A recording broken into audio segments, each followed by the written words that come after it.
What's up, everybody? Welcome to episode number 394 of the Embodied Podcast. I'm your host, Elizabeth D'Alto, and today I have with me Francisca Santibañez. And some of you have heard me mention Francisca before in other episodes where I have talked about the ancestral healing work I did at the end of 2020 and into the beginning of 2021. Francisca was my guide, and so today we are talking about plants and ancestors and connecting to the divine through our many different lineages and through nature and all the different ways that are available to us. This is such a deep and important conversation for anyone who's interested in connecting not only to the lands that they inhabit, but their native lands, whether you live in them or not, communing with nature, communing with your ancestors, getting that medicine, getting that wisdom, getting that healing.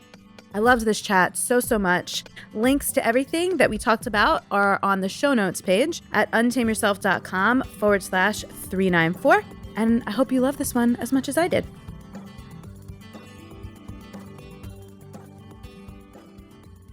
Alrighty, Francisca. I'm so happy you're here. Thank you so much for having me. So I was posting something actually online the other day because I recently visited Puerto Rico and had this whole ancestor experience. So of course I'm getting all these messages like, who's the person you did your ancestor work with? And I'm like, she will be on the podcast in a couple of weeks. Just hang tight, everybody. Yes, such a beautiful journey, that we took, and such an honor to be seen. Oh my goodness. Yes. So this season, I'm asking people, it's kind of like a 3-prong question. So I'll just hit you with all 3 and then take it in whatever order or direction you want to. But I've been asking people, what do you call God? How do you commune with God? And like, what's your relationship to that right now? That's such a beautiful question. Thank you for asking. Mm-hmm.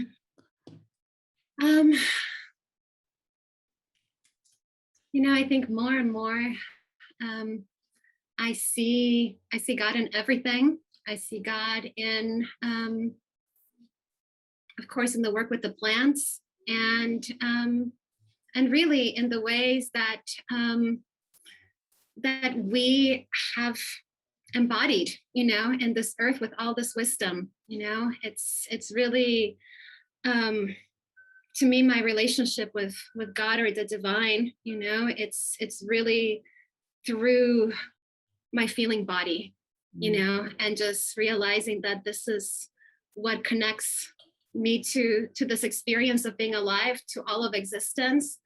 And yeah, it's like my relationship with the earth is such that I feel like I get to feel for her, and to me, I often feel most connected to God through this concept of Pachamama, which is the earth, and it's really beyond the earth, is existence, and that I get to be part of that, so it's both personal and collective, and yeah, and I see it in every relationship and every interpersonal exchange. Yeah, it's so. And are you still living on that amazing property? I am. Oh, yes.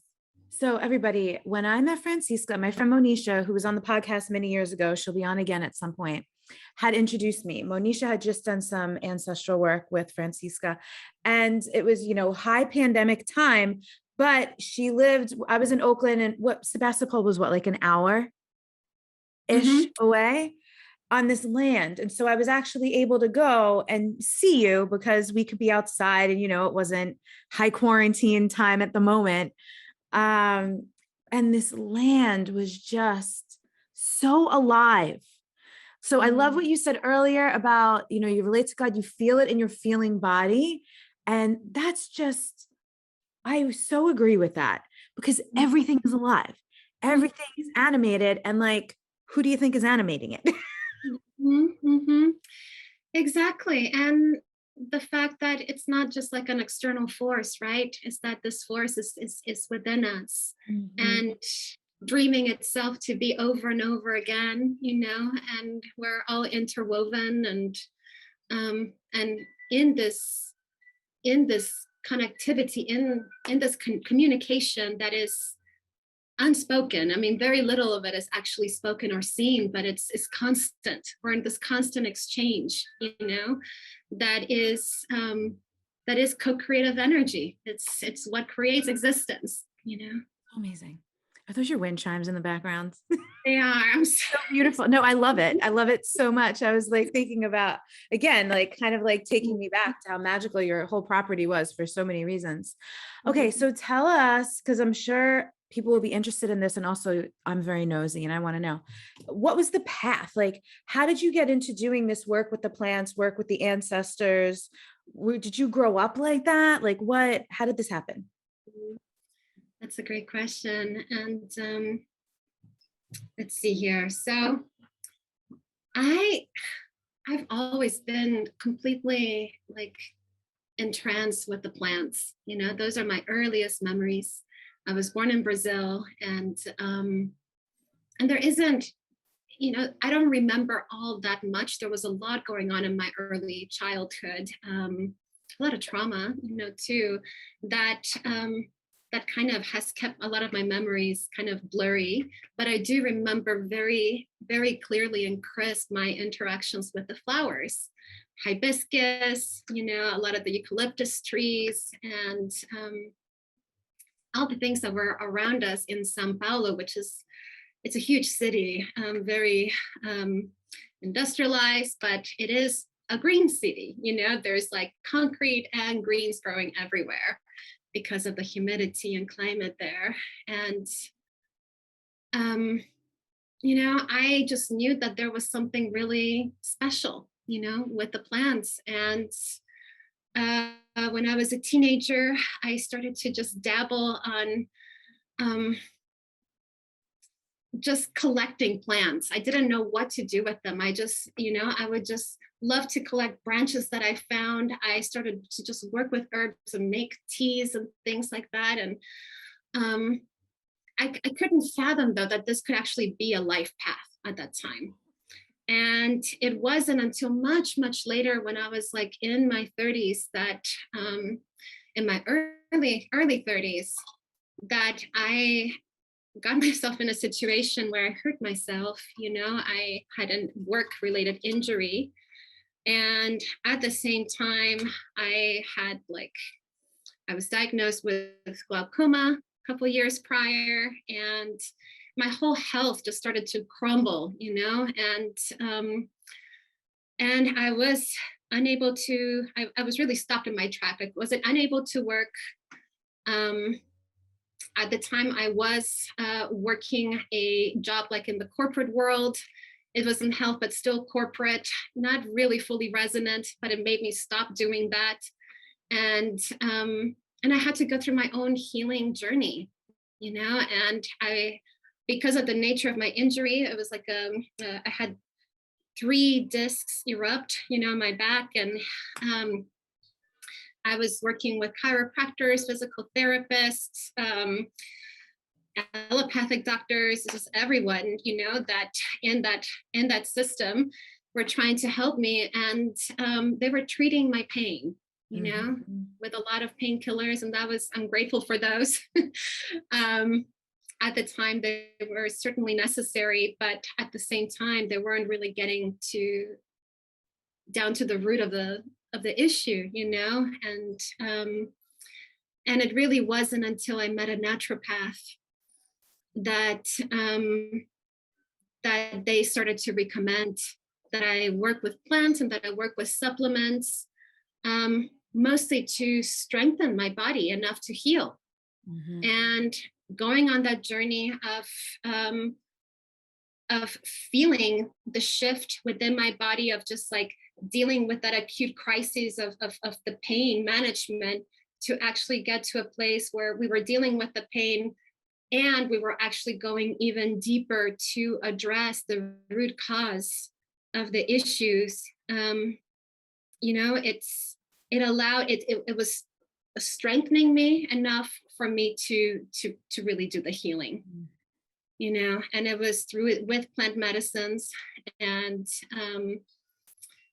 that's when I started to kind of like remember my connection with plants. And it's what led me to see an herbalist and work closely with an herbalist, and eventually like make that big decision to go into herbal medicine and do a clinical program that through the Berkeley Herbal Center, that gave me the clinical aspects of herbalism, that I work with some today. But that's when the doors opened. It wasn't until later, though, while working with plants, that the plants themselves redirected me to do the kind of work that I do now, that is more energetic and based on my ancestral wisdom, ancestral inheritances. And I want to clarify for people, when you say plant medicine, are you including psychedelics in that or no? So, and I ask only because often now when you hear plant medicine, people Sure. are talking about like mushrooms, ayahuasca, whatever. That also came through, but when I was sharing just now about my healing, of my back injury, I was mostly working with adaptogens, and with medicinal herbs, non-psychedelic at the time, that were helping me cope with the trauma of the injury and the stress in my body, helped me to get to a place where I was relaxed enough to activate my healing abilities, within my body. The psychedelic medicine came a little bit around that time, but a little bit later, and that's actually what incited me to really follow the path with the plants. They were a part of that. Yeah. Everything's a little network. It's all connected. It's all connected. Yes. I don't know why that's really making me want to like cry right now. Mm-hmm. Okay, so can we talk about the intelligence of plants? I feel like there are all these this versus that, and not people that listen to this podcast, especially for a while, because I'm always getting up in the nuance of things. But there's like, traditional medicine or like naturopathic or this or that. And plants are so like they're in everything, because even pharmaceuticals, like they use plants. They just like chemicals come from plants. So many things that people talk like this is toxic, that's this, but also there's natural shit in there. And so you can't get away from the intelligence. So I'm just curious of anything that you want to say about that. Wow, that's so big. You can't help it. You know how I am. The intelligence of plants, gosh. I was thinking, actually, I woke up thinking about this morning. I was thinking about, how is it that we get to commune and we get to exchange with plants? What is that language that we were speaking of earlier, and just really realizing that it's all about resonance. I think that plants are, as energetic beings, this is how they communicate and how they receive us, is through a meeting of frequency and vibration. And the plants are essentially, they're highly wise beings that haven't forgotten how to be of the earth. They haven't received all the indoctrinations that we have that have removed us away from what it means to be of the earth, to be embodied. And that is what they hold with us and share with us. I wouldn't say hold for us, because I think that they have a much bigger destiny than just to be of service to humans. Literally. So, which I think is something really important to always consider when working with plants, is that they have their own becoming. And so when we work with plants, when we choose to especially hold them as these wise sentient beings that have not forgotten, we get to receive that a memory, that ancient memory that our bodies like it's not that we don't know it, it's just that we have lost touch with it or don't remember. Yeah. And it's a resonance thing, you know? So it's like they get to hold that space for us until we remember, until we remember how to function in a certain way or to walk in a certain pathway. And they do that both like at a cellular level as well as like emotionally, psychically, like at all different levels. They're just holding that imprint for us. And that's why, like in this lineages, you know, with the Amazonian lineages that I follow, it's they're considered, they're every plant is considered to be a master plant, as in being a teacher plant. Mm-hmm. You know, and I was thinking also about this whole notion around like healers. What does it mean to be a healer, or even the plants as a healer versus teacher, and so on. And I'm realizing that really, like, a healer is somebody who knows their own capacity and abilities to heal, you know, and can hold that for others, because we all have it and we don't always remember. And a healer is somebody who knows that within themselves, that they know that they can heal their lives with that capacity, and that can also hold space for others to remember that for themselves. This is amazing. So this morning I was actually re-listening to the podcast interview that went up this week with a colleague of mine, Lindsay Marino, and she's a psychic medium. And, you know, I was doing all those Akashic Records readings when we were working together. And there's a lot of overlap between the mediumship work and working in the Akashic Records. And one of the things her and I were talking about that you're touching on here too, and it just feels so important to always be harping on, which people are like, oh, here she goes on the broken record about trust again, because I'm always talking about it. Self-trust, especially, being so important. I took to reading the Akashic Records so quickly because I'd already been doing my own embodiment work and facilitating healing work for years before, like 6 years before I even started working in the records. So I already had so much practice trusting myself and my ability to facilitate other people's healing, right? And I say that facilitate because I'm not like healing anyone. I'm just there holding space, giving people maps, and that we all know we're healing ourselves.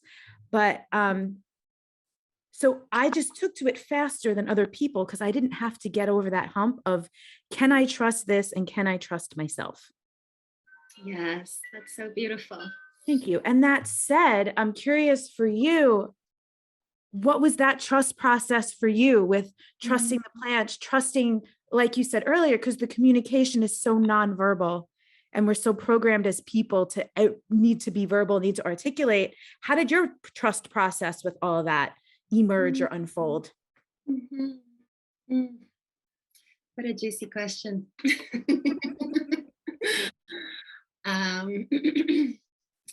So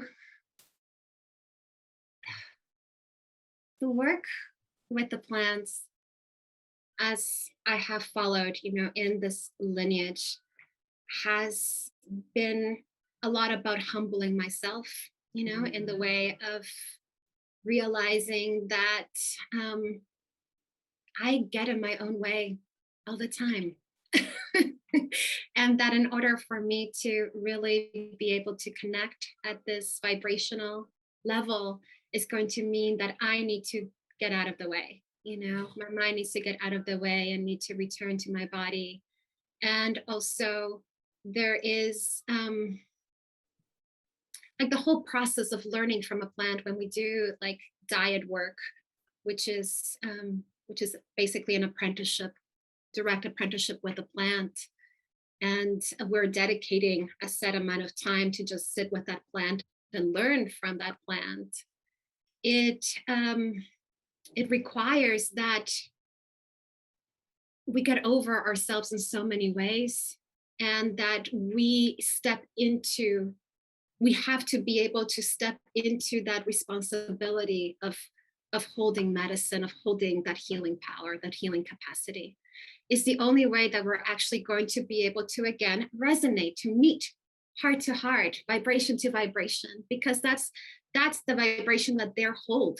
You know, they hold that knowing, that wisdom within them. And in order for us to truly be able to connect and to transmit and to exchange, it means that we have to step into into that role of healer.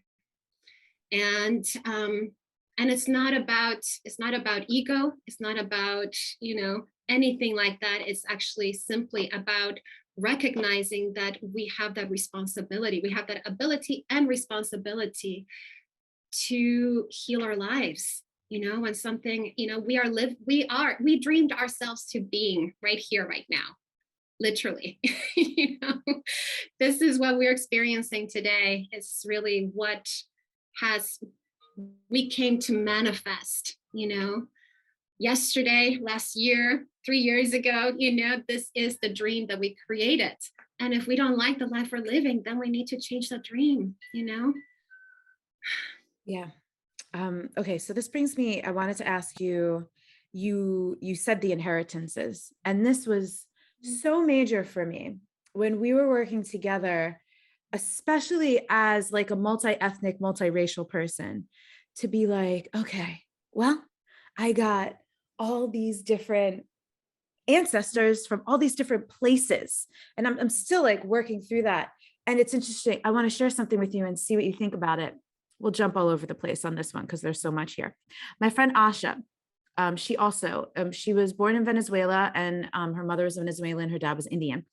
And she looks very Indian. And when we were talking about this, I was asking her, because I always love asking other multiracial, multi-ethnic people, like, how do you work with your ancestors when you got so many, because it feels like there's like a crowd and you're like, ah. Or at least that's how I feel. Let me not put that on other people. And she had a really interesting take on it, which was,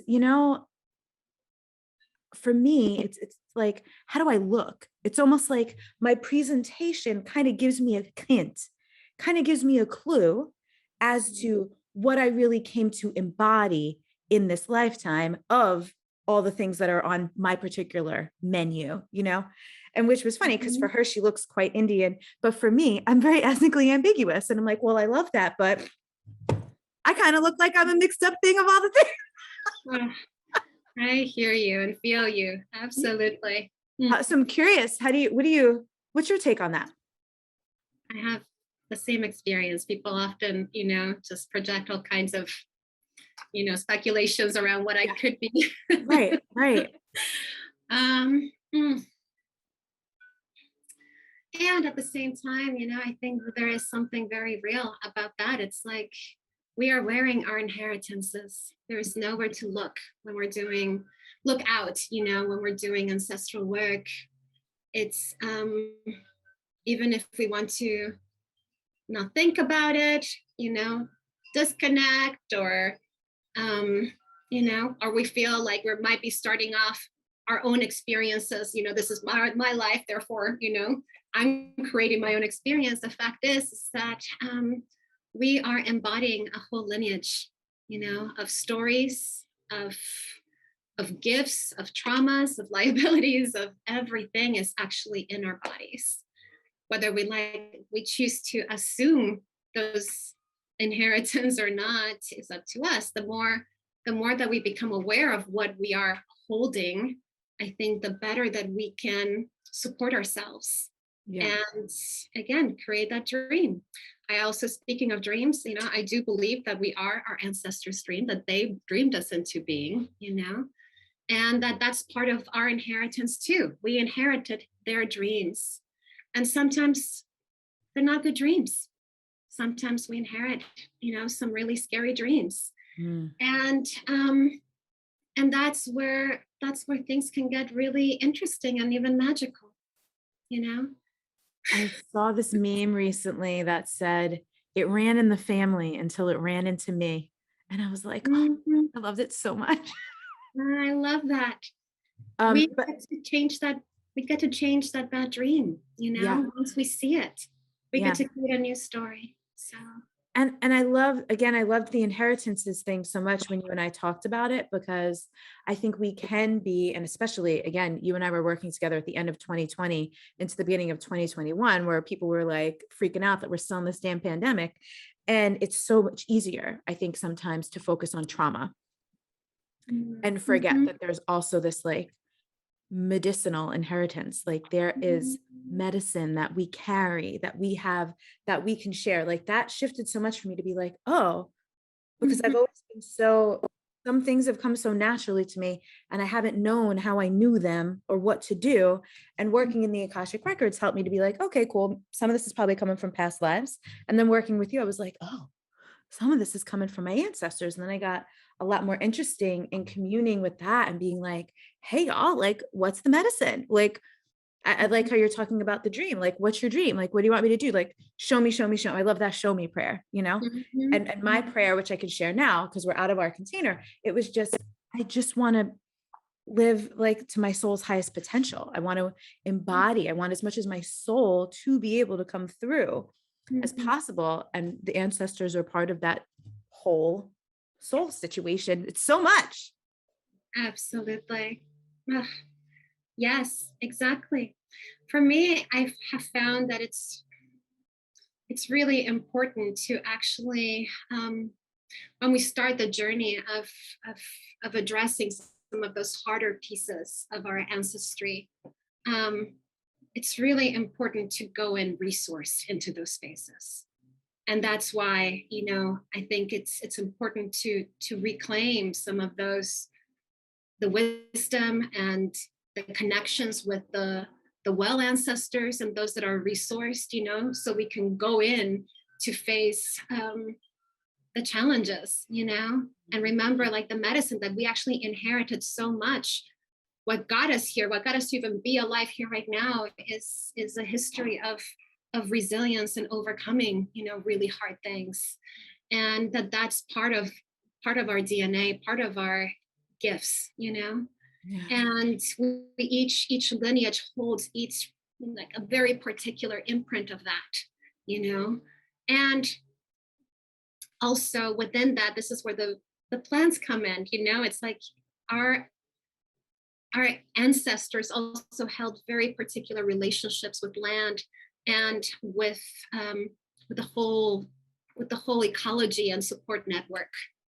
And especially when we are, like, about to address, like, a really, like, tragic events that may have happened, or um, so many ways that trauma can show up.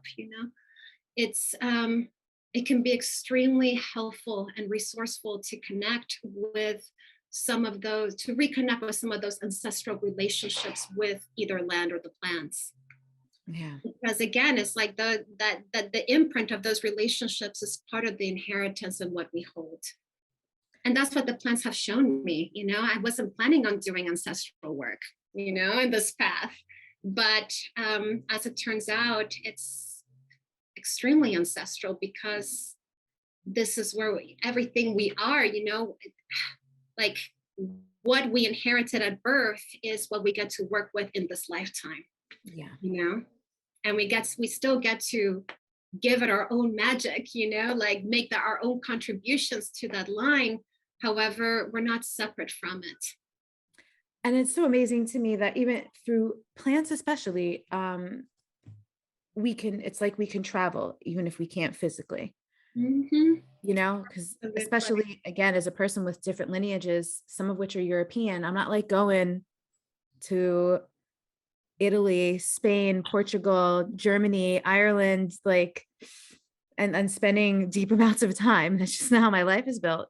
But that was one of the things that called me to Miami. I was like, I can at least be around Puerto Ricans and Caribbean Latin culture and a similar environment, like the tropics, the ocean, and being here. I mean, I can't even tell you the difference. And I wanted to ask you about this too.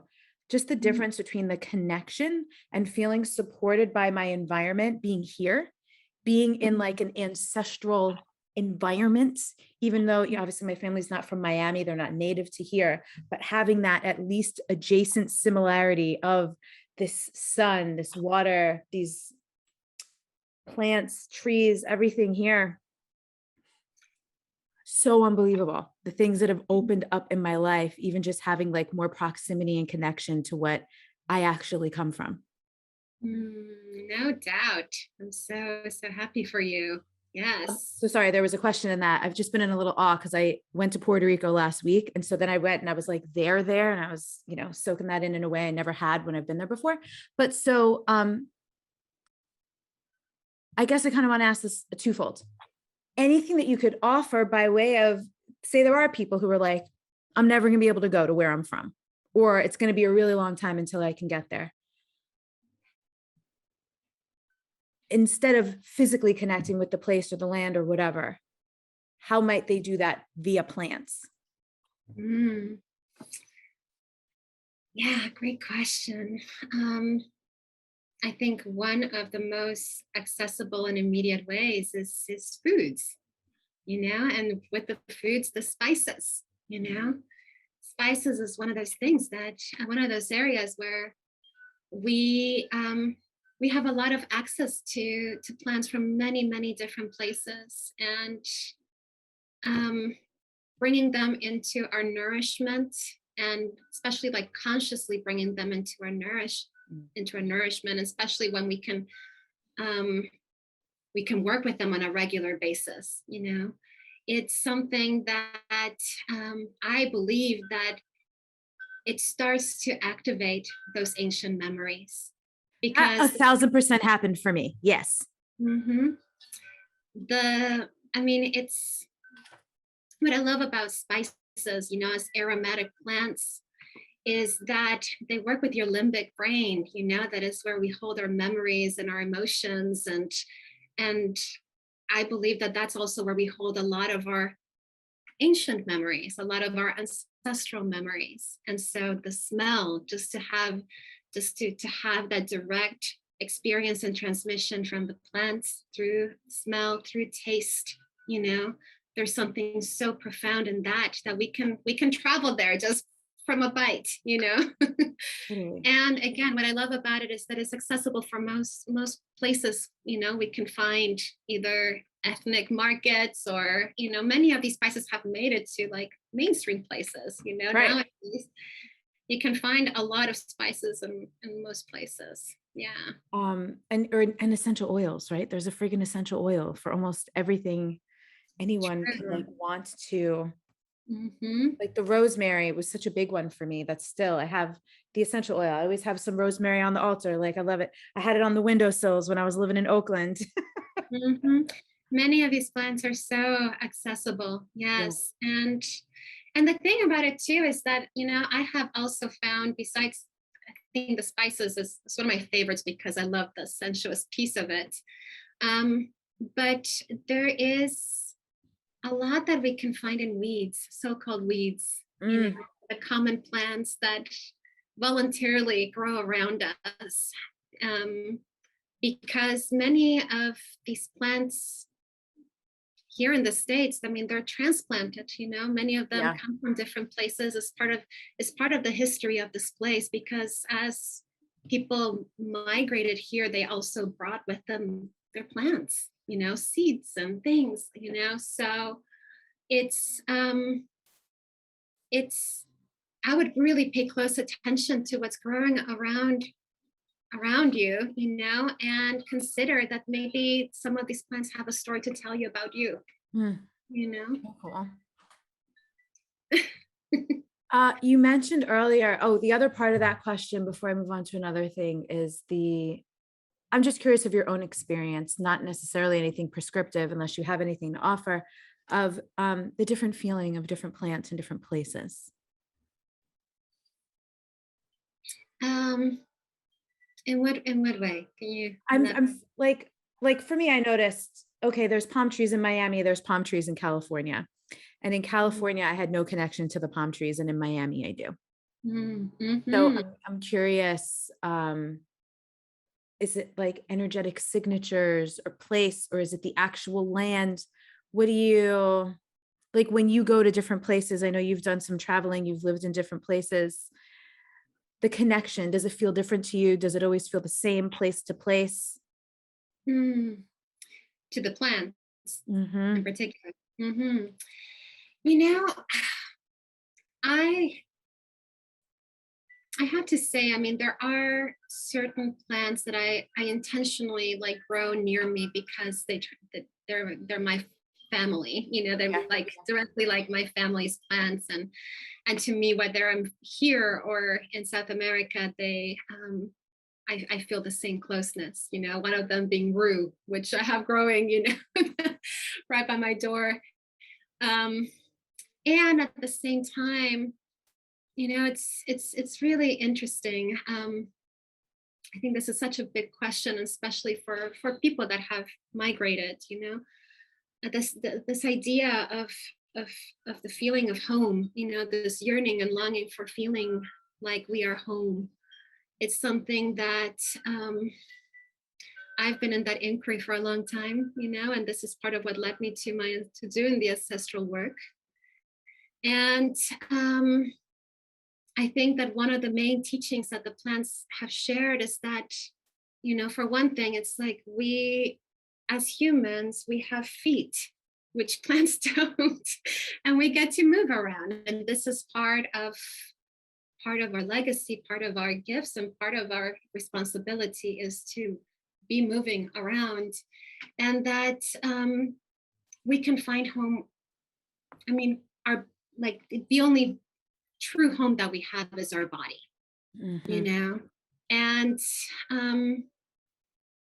and the other piece, as far as that question around like the signature of plants, like I said, I form certain close relationships with plants that I like to have around me, that I know that are native or abundant, in the South.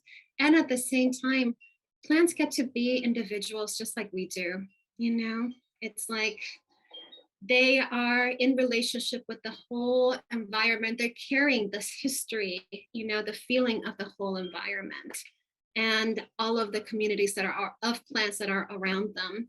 So as you were saying, of course, it's going to have a very different feel in Miami as it does in LA, to be around palm trees, because there is a whole different history, and story being played out around them. And they're not just a palm tree. They're, it's all interconnected. Yeah, I love this because I think we're so arrogant as humans, so species centric, if you will, that, we're the most important species on the planet, and therefore we destroy everything and colonize everything and take over everything and ruin everything. It's just so arrogant. And I love this sacredness, this reverence. You have this reverence that I love so much, that I hope people are really feeling and perhaps being inspired to cultivate some of their own in relationship to things that we think about, and just like walk. Even when I'm stepping in grass, I'm like, sorry, like, because I'm stepping on it,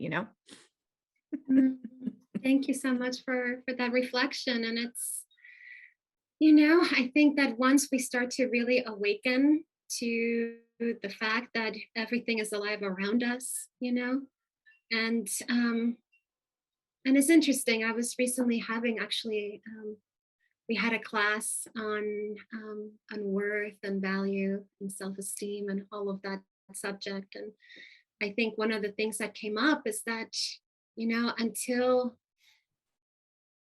we really start to value the life of others around us, it's going to be really hard for us to value our own lives. Yes. And like that, the more that we value others, the more that we can actually find the value in ourselves. And to me, it's like that is the secret to abundance. That is the secret to life, to health. It's realizing that every single being, every single aspect, every part has its innate value, and we all have something really precious to exchange with one another. And so it's amazing what, when you start shifting to think that way, your relationship with yourself changes. Big time. Yeah. So you mentioned a little while ago, well ancestors. And I think this is something, it's interesting. I've heard some people talk about this almost like from this fear place, like you got to be careful because some of your ancestors don't have good intentions, or, whatever. And it's funny because I always use more words than are necessary. So when I connect with my ancestors, I am saying, beloved, benevolent, healthy, healed, and whole ancestors. I'm like, let me just cover all the bases. So I'm not letting anyone slip in there who's not on the program for liberation. What do you like? How do you frame that for people? So it's not like from a fearful place, but from an honest place that there's a range available. Yeah. I try my best in general to kind of stay away from the paradigm of seeing good and bad, Mhm. and just view this work more as those that are available to support, as you said, Yeah. us in our liberation and our healing, and those that are not there yet, you Yeah. know, and to be really clear, and have right boundaries in that way, that those that you're specifically calling for those that are resource and those are aligned with the dream that you're creating now, you Mhm. know, because many of the things that we want, we've already had. That we want to shift. I mean, a lot of the healing, when it comes to healing, it's remembering or recovering parts, pieces, things, that we lost at some point, or lost touch with connection, and we're trying to bring that back to ourselves, the fragmented parts. And there are those in our lineage that had those parts before they got lost, before that trauma happened. Yep. And those are the ones that I like to work with, and I don't even have to know their names. I Oh, don't know their names, I don't know who they were, what they were like, where they were from. And I know that somewhere deep in there, there's someone that holds that wholeness for our lineage. And those are the ones that I call the resourced ones, the yeah. wise ones. Yeah. I love And this. mhm. And it's interesting because in the same way, I don't know if we did much work with the future ancestors. Did we do? No, we didn't get there. So in the same way that we call, and ask and welcome, the resources from the past, we can also work with the future ancestors. And I believe that's actually our responsibility to engage them. Mm. And because they're going to inherit our dream, right? Mhm. Like everything that we are creating right now, they're going to inherit down the line. And so to really make room to listen to what it is that they need from us now, so that they can live in a good way, they can inherit a good place, a viable planet, and all those things. I mean, I think that we all have a part to play in that.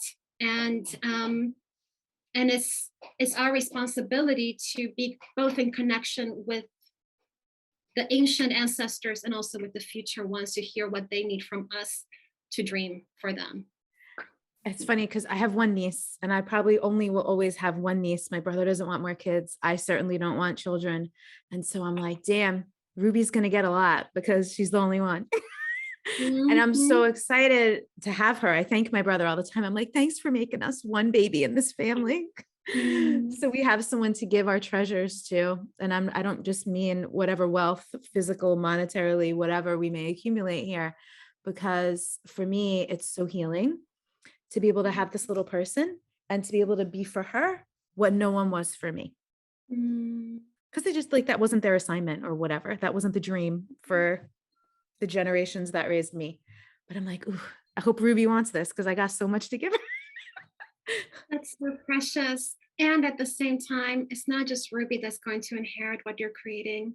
It's everyone that's yet to come. That's the thing, is that it's not just like your children that you're birthing, it's like Mhm. all the children. Even if Yeah. we don't have children, they're still going to be feeling the, reverberations of our actions. Yeah. Uh, even like our emotional and mental contributions, they're going to receive, because it's going to have it's impacting what's being created right now. Yeah. So yeah.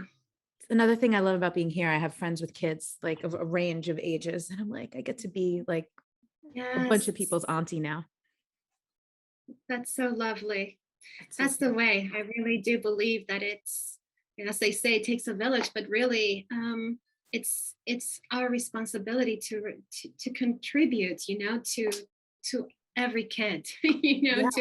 to just keep that in mind, that it's beyond just our own direct lineage, but it's like everybody is inheriting, the world Yeah. that we're all co-creating. We're not separate like that. I don't know whose quote it is, but this saying that there's no such thing as other people's children. I love that. Exactly. Yeah, So this is cool because you have a kid, right? I do. How do you bring this stuff to your own child in a way that is, I mean, I don't even need to clarify that. Does that feel important to you? Do you wait till they ask? Like, what does that look like for you? Mm. Well, I mean, they're growing up around it. You have all the things are everywhere. Look at your beautiful space there. everywhere. Everywhere.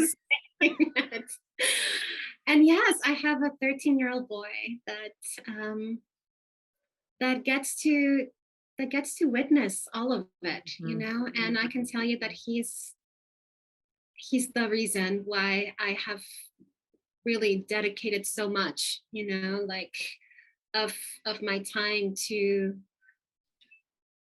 really like address some of those in like harmful or trauma inheritances, intergenerational traumas, and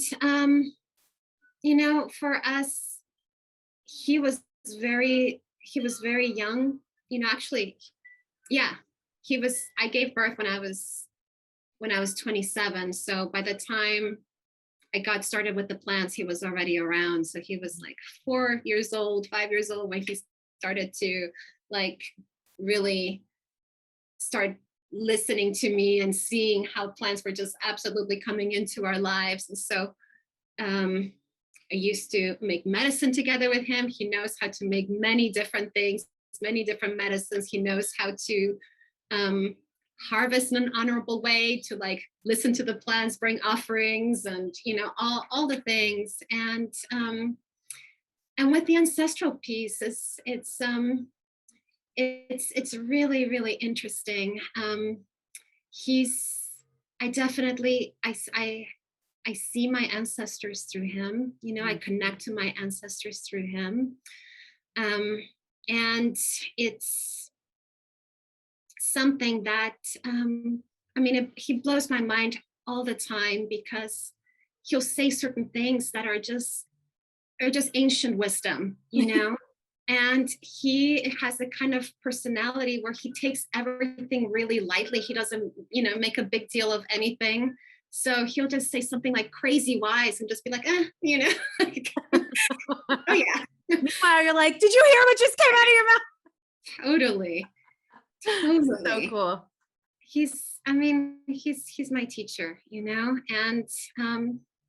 and at the same time, part of the teaching is that, again, he's not just my child, he has his own destiny. He belongs to the world, and part of it has been that I feel extremely blessed and lucky to be in a situation where he's being raised by so many people, beyond our direct family. As a family, there's 3 of us parenting him, but it's like the extended family of community, of friends, and just beloveds, people that deeply care for him, that have always cared for him, and always have shown up in just incredible ways. It's it's incredibly like just beautiful, and it's really my wish. It's my wish for everybody. I wish I had that growing up, and I wish that everybody could get that.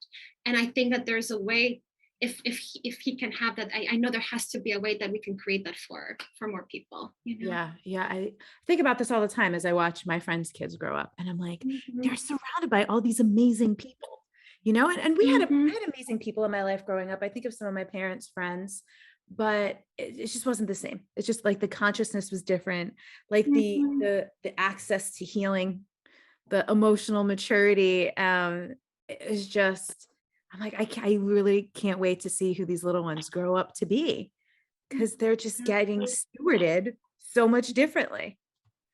Absolutely. I mean, that's the thing. I mean, I do also believe that like part of this was part of my contract, you know, with walking this path with the plants.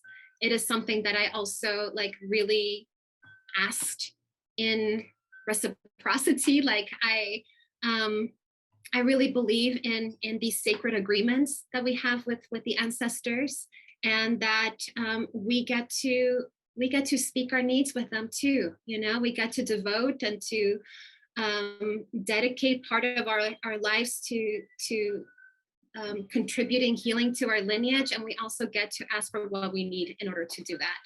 Again, Yeah. whether it's to connect with the ancient ones or whatever that is. And part of it for me has been to really devote myself to walking this path of the plants. And in turn, I asked and required that he be fully taken care of, Mm. which means that it's not just us three parents taking care of him, but all this other whole network, you know, of support. And um, and that's the way that it has shaped up, you know, in a Love that. huge way. So I think that doing the ancestral work is it's so important because it's a resource that we oftentimes either deny or forget, or you know, like we.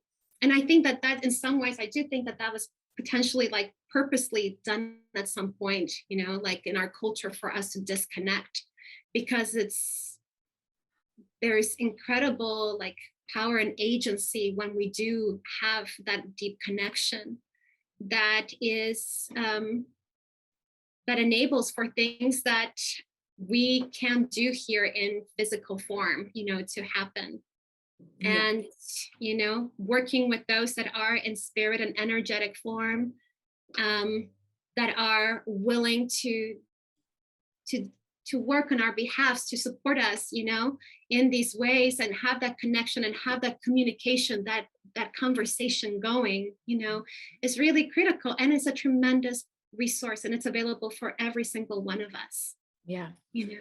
One of my favorite things that we worked on were these sacred agreements, and especially when we talked about like renegotiating contracts or Mhm. agreements, because for years I was being told, being shown, seeing, sometimes having dreams about it, that there are certainly beings that wanted to come through me and be my kids, and I was like, y'all, I'm not doing that this round. Mhm. So Mhm. I'll be an Yeah. auntie. I Mhm. will pour out my mothering energy in my work all day, every day, but I am not going to carry and have and raise a child. So sorry, y'all, not doing it. Mhm. Um, and it was so empowering, like when we did our work together, to to remove any fear that I actually didn't have a say. Mhm. Because I think in a lot of ways, especially people who were raised with religion Mhm. or traditional religions, especially, I mean, I came from a Christian background, I was raised Catholic. There is almost like this, you will be punished, you don't have a say, this happens and it happens, God's will. And it's like, well, you Mhm. can negotiate. And I was like, ooh, I'm going to negotiate. Good. Absolutely. I mean, I think that that's part of our responsibility in every relationship period, is to have be in that conversation of where and how we can be met in a good way in order to be in a sacred exchange that is mutual, that is mutually benefiting, you know. Mm-hmm. And yeah, I mean, when it comes to making that choice, absolutely, this is your say, you know. Yeah, I love that. Mhm. And there's so many Mhm. other things. I mean, the way it feels to me is like, okay, well, she doesn't want to do that. There's only 1,000 other things we could ask of her. Mhm. There's no shortage. It's like, well, that was what we had for you. Yeah, I mean, it can be endless, and that's why the boundaries is really important too, you Yes, know, yes, is yes, that yes. yes, we can, you know, there's only so much too that we can do. We have certain limitations within these bodies, of time and capacity, energy, all those things. Yeah. And some of it is not ours to fix, you know. Yeah. There is a part of us, and that's the thing, is that we don't even have to go out there to look at what it is that we're meant to be doing or healing, repairing. You know, we can just take a look at our lives, what's showing up, and can take a look at our bodies, you know, what health issues we're having, and the stories are all right here. Yeah. The homework. I want to tell you something. I know we only have a few minutes, but this just popped into my head, and I want to tell you something I find hilarious. So there's so much, there's a lot of sound healing here in Miami, which I love. And kind of like plants, the bowls. I love anything that is going to bring like a frequency or a resonance that, or a vibration that I don't have to talk about or think about, because I obviously have a very overactive mind. So anything I could just receive or be in the presence of, I love. So I love the sound healing. And I went to this thing that was like a combination, like a yoga and a sound healing thing. And the woman who was facilitating the yoga, she's also half Puerto Rican. And in the room that day, the girl next to me was Puerto Rican. And then there was someone else who was like Cuban and Puerto Rican. So, and like during the thing, we were like, we all have these Taino or indigenous ancestors, like we shared, like there were I think there were only 8 people in the room, and like 4 or 5 of us shared lineage. And it was just so funny because the woman who was doing the facilitating, she's an incredible being herself, and she receives so much. And it was just like, well, this wasn't really what we were planning on doing today, but it was like this crowd of ancestors. It was like, it felt like they like marched in that day, like, oh, we're going to do something today.